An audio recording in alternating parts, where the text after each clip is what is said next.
आखिर पत्रकारों और अल्पसंख्यकों के लिए थलपति विजय ने वो कौन सा कदम उठाया जिसकी चर्चा पूरे देश में है, मगर दिल्ली तमतमा गई। भारतीय जनता पार्टी के सीने पर मानो सांप सा लौटने लगा। विस्तार से दोस्तों आपको बताते हैं, क्योंकि 21 मई को वो सब कुछ होता हुआ दिख रहा है जिसकी कल्पना बीते 12 वर्षों से देश के सेकुलर लोग, देश के अल्पसंख्यक, देश के पत्रकार देख रहे थे, मगर उसके पूरा होने की गुंजाइश दूर दूर तक दिखाई दे नहीं रही थी। दोस्तों याद कीजिए, उत्तर प्रदेश में एक पत्रकार ने जब प्राइमरी स्कूल, सरकारी स्कूल में मासूम बच्चों को मिड डे मील के जगह पर पानी में नमक मिला करके चावल खिलाया जा रहा था और उसने रिपोर्ट की, उस पत्रकार को क्या हुआ? उसके खिलाफ केसेस वे जेल भिजवाए गए। ऐसे हजारों की तादाद है इस देश में जहां पर पत्रकारों के खिलाफ में 2014 से लेकर अब तक जेल में ठुसवाया गया है।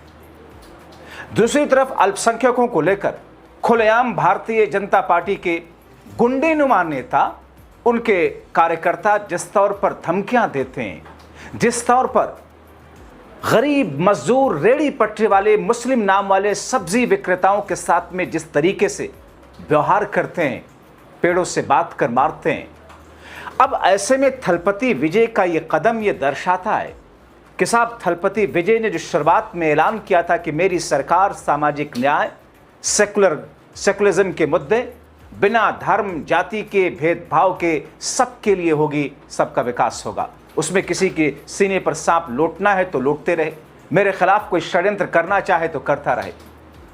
अब दोस्तों दो कदम थलपति विजय ने जो उठाया है, एक कि किस तरीके से एक बड़े पत्रकार जिसको बेतुकी सी वजह के कारण उसे जेल में डाल दिया गया था, और ऐसे में पत्रकारों को संबोधित करते हुए पत्रकारों के लिए अपने प्रदेश के अंदर एक तरीके की आज़ादी और समानता और खुलकर बोलने की आज़ादी देते हुए उन्होंने उस पत्रकार को रिहा कर दिया। और दूसरा, मंत्रिमंडल में महिलाओं के साथ साथ मुस्लिमों को लेकर के जिस किस्म का जेस्चर दिया, हिजाब वाली महिलाओं को लेकर के, बुर्खे वाली महिलाओं को लेकर के जो तोहफा दिया है, वो तोहफा आज याद दिला रहा होगा कि कर्नाटका में भारतीय जनता पार्टी की उसी दक्षिण भारत में सरकार थी जहां पर एक मुस्लिम छात्रा को चंद भगवाधारी लड़के जो कि छात्र थे, जिनको इतना भड़काया गया कि उस लड़की का कॉलेज आना दूभर कर रहे थे। वीडियो आपके सामने होगा।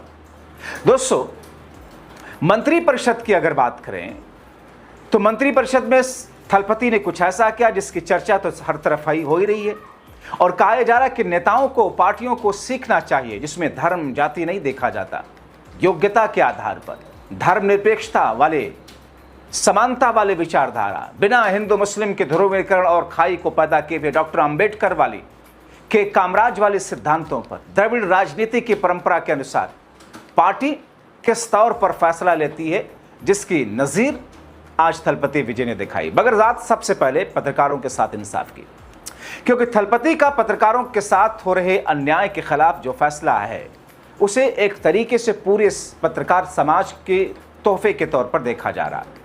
तमिलनाडु सरकार ने दरअसल शंकर उर्फ सवुक्कुफ की रिहाई का आदेश दे दिया। एक पत्रकार थे, जैसे ही यह फैसला आया हर कोई हैरान रह गया।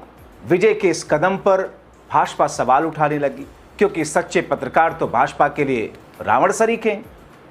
मगर कौन है ये पत्रकार जिनको जेल से रिहा किया गया?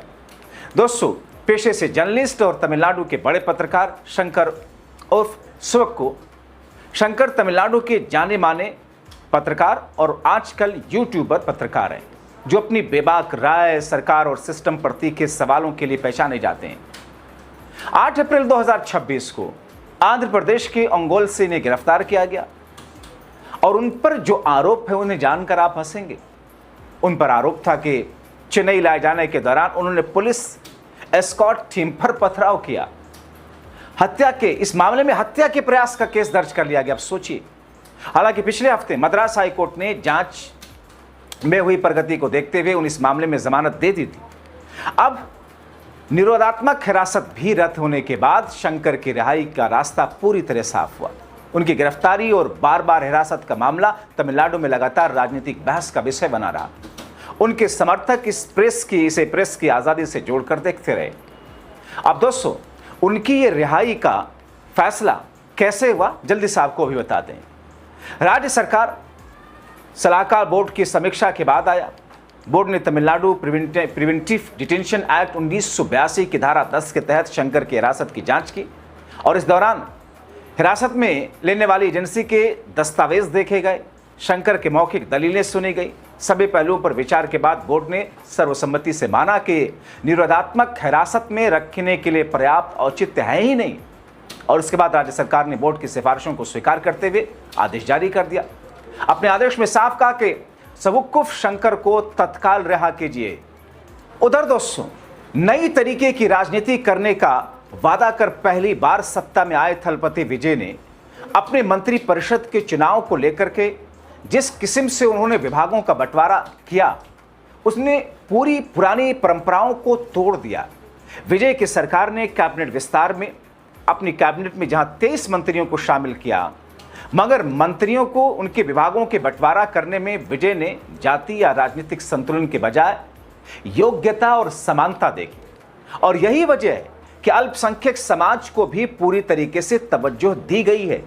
भारतीय जनता पार्टी या फिर एनडीए सरकारों की तरह नहीं कि महज दिखावे के लिए जो मुस्लिम धर्म के खिलाफ ही भारतीय जनता पार्टी के हाँ में हाँ मिलाने वाला नेता हो, उसको भारतीय जनता पार्टी एक चेहरे के तौर पर, शोपीस के तौर पर कहीं ले आकर के रख देती है और फिर उनका हश्र भी सैयद शाहनवाज हुसैन जैसा हो जाता है, मुख्तार अब्बास नकवी जैसा हो जाता है। दोस्तों, एक हिजाब वाली महिला को मंत्री पद मिला, अपनी कैबिनेट में अनुसूचित जाति से उनके समुदाय के 6 लोगों को मंत्री बनाया। अब सोचिए, 20-22 लोगों की जगह है मंत्रिमंडल में, 6 लोगों को मंत्री पद दिया, शपथ दिलाई। अल्पसंख्यक समुदाय के 3 लोगों ने मंत्री पद की शपथ ली। उसके अलावा चेन्नई में आर के नगर से एमएलए मारिया विल्सन और वेलाचेरी में एमएलए कुमार ने भी शपथ ली। इसी में फातिमा नाम की एक महिला को भी शपथ दिलाई। जबकि देखा जाए तो पहले की सरकारों में तमिलनाडु की राजनीति में थलपति विजय के आने से पहले डीएमके और एडीएमके की सरकारों में ओबीसी नेताओं का दबदबा दिखता रहा। अनुसूचित जाति जनजाति की हिस्सेदारी को दर्शाने के लिए प्रतीकात्मक एकाध मंत्री बनाते रहे और विजय ने इस परंपरा को तोड़ा और इसे तोड़ते हुए दलित और मुस्लिमों को अच्छी खासी भागीदारी और हिस्सेदारी दी है। और दोस्तों, ये तो महज शुरुआत है। शपथ सरकार के गठन के बाद, मुख्यमंत्री की शपथ लेने के बाद अभी महज 11 दिन पूरे हुए हैं और इसमें जो जो फैसले उन्होंने लिए हैं, उन फैसलों की चर्चा जिसकी गूंज पूरे देश में सुनाई दे रही है।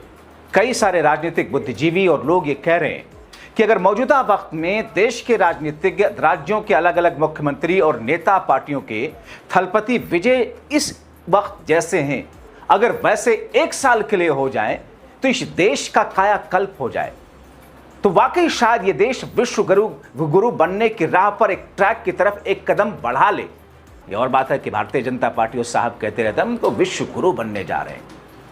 मतलब जिस देश में शिक्षा और स्वास्थ्य की बद से बदतर हालत हो, आप चले जाइए देश की राजधानी दिल्ली में, जहां पर प्रधानमंत्री आवास से लेकर के महज चंद कदमों की दूरी पर इस देश का सबसे प्रतिष्ठित अस्पताल एम्स है। जहां पर आप जाएं इस वक्त तो आप देखेंगे उस अस्पताल के चारों तरफ जितने भी गेट हैं, 1-1 किलोमीटर लंबी लाइनें लगा करके लोग सुबह से बिहार से, बंगाल से, अलग अलग राज्यों से आकर के पड़े रहते हैं ताकि सुबह जब गेट खुले तो एक बीमारी के इलाज कराने वाले लोगों में अगर 50 लोग अंदर गए तो फिर उनमें से 3 लोगों को टोकन दे दिया जाए, 50 में से 3 को टोकन मिल जाए और डॉक्टर को दिखा सके। जिस देश में हर साल शिक्षा और स्वास्थ्य के बजट को काटा जाता हो, जिस देश में शिक्षा और स्वास्थ्य के बाजारीकरण करके लूटे जाते हो, उस देश में शर्म नहीं आती ऐसे लोगों को कि साहब हम विश्व गुरु बनने के ट्रैक पर हैं। क्योंकि मीडिया को कॉरपोरेट मीडिया बना करके अपनी जेब में डाल करके जनता की आंखों में धूल झोंक करके महज झूठ और फ्रेब की दीवारों पर विकास के उस महल को दिखाने की कोशिश जो लगातार की जाती रही है, जनता उससे अवेयर हो रही है। और ऐसे में थलपति विजय जाहिर तौर पर एक जननायक के तौर पर कम से कम इस वक्त दिखाई दे रहे हैं। ट्रैक तो उनका यही दिख रहा है और खासतौर पर पत्रकारों को लेकर, महिलाओं को लेकर, हिजाब वाले मुस्लिमों को लेकर उनका ये ऐलान बहुत कुछ दर्शा रहा है भविष्य के झरोखे से।